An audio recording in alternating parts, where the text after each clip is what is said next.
See, Teju, the apple tree will not grow in Lagos because it was never intended for the soils of Lagos. But plant coconut, it will thrive. I was born to live here, and so are you. But people go where they will survive, and that was all you did. But if you had come to me today to say to me, Ẹ̀gbọ́n mò ń lọ o, I would probably not have said to you what I said at that time. Not because I would still believe that you were better off abroad. No, I still believe you are better off in Nigeria. But as you have heard me say, the first person who used that word escape was Seun Anikulapo. He said, "Oh, people are not migrating, they are escaping." The reality is that the Nigerian abroad is escaping, is not migrating. That you decided to leave at the time you did is a reflection of the wisdom you found in understanding the environment in which you have found yourself. It is not that anything is intricately wrong with seeking greener pastures in other climes. But I am telling you that in all of my travels, and I've been to a few countries around the world, and I have never come across a single Nigerian who has told me that they are happy to be outside of Nigeria, but they have left because Nigeria has constrained them and rendered it very difficult for them to actualize themselves or to fulfill their potential. So it is the constraints of Nigeria that has led a lot of people to leave Nigeria. So the wisdom of your decision is unquestionable. But I am not sure that a day passes without you looking back at Nigeria. I'm not sure you can ever be happy if you had to cut yourself off completely from the mad country that you left behind. But when you speak with me and I tell you, the wise ones have left, it is the truth. The objective reality is that there is nothing about Nigeria to suggest that those of us who have stayed behind are sane. You actually have to be insane to have a choice about leaving Nigeria and then elect not to go. You actually have to be functionally insane to remain in Nigeria. In fact, it is my thesis and argument that if you truly want to know the insane Nigerian, look to the ones who have a choice as to where they will live and who can afford to live abroad but elect to stay behind in Nigeria. Anyone you know who can afford to live abroad and has refused to go and has stayed behind is a madman. The person has to be insane. Yes, now, the person has to be insane. How can you exercise a choice to remain in a place that is as functionally crazy as our country has become? Everything that should not happen, every abnormality has been normalized in our space. Everything that shouldn't happen is happening in this place. Everything. And yet, we all carry on as if it is completely normal.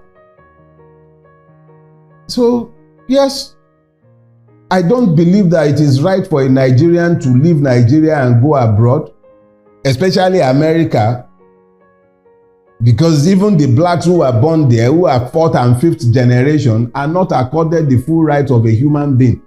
When the system can find its way to deal with them the way it is structured to deal with them, it still deals with them as though they are still enslaved.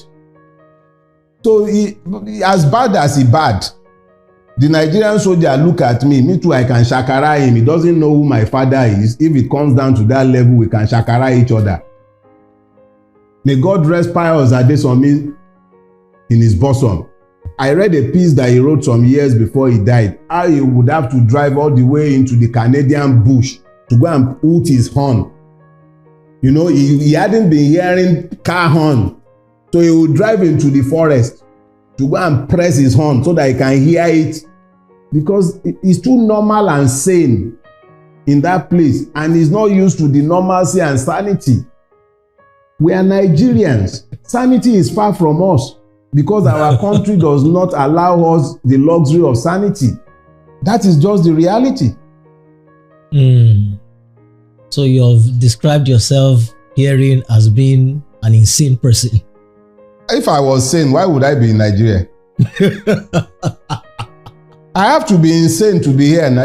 Look, sanity is an handicap. If you are too sane in Nigeria, okay, let me tell you something. If you want to know how insane we are, drive into a roundabout in Nigeria. You are driving into the roundabout, you know that the person in the roundabout has the right of way and you are waiting for him to go. He is abusing you for not moving. The one behind you is hunting for you. Were law. The person who has the right of way is telling you, Olori buruku ko shikuro now, because he doesn't know that he's the one who has right of way. So now when you are confronted with that, how can you talk about it being sane? A policeman, in Yoruba language, you call a policeman Olokpa. Olokpa means the bearer of the staff. The staff that he bears is the king's authority, is the symbol of the king's authority. So the policeman is essentially the symbol of the authority of the state because he's the enforcer of the state's laws. Policeman, a creation of law, turns his gun on you, a citizen, and he tells you, I will shoot you and nothing will happen. So the person who should enforce the law is the one who is declaring the state of impunity, and you tell me that's a sane environment. What is sane about that? If a policeman should say that to you in America, he will lose his job. Even in the most racist part of America, if you catch him on camera turning his gun on a citizen or even an immigrant or even a goat, if he would dare to turn his gun on a dog and shoot the dog, he will lose his job. But in Nigeria, nothing will happen. He's told you the truth. He will kill you and nothing will happen. This Nigerian Senate padded the budget, 3.7 trillion. No. What has happened? Nothing. So are we sane? How can we be sane and that will be happening in our country and nothing? Have you seen any reaction on our street? Nothing will happen. Nothing. So we can lie to ourselves and pretend that everything is hunky-dory, but the reality is that nothing is sane or normal about our existence. Our objective reality speaks to madness. We can ignore it, we can pretend it's not the case, but that is the truth. All right, finally, Dele, in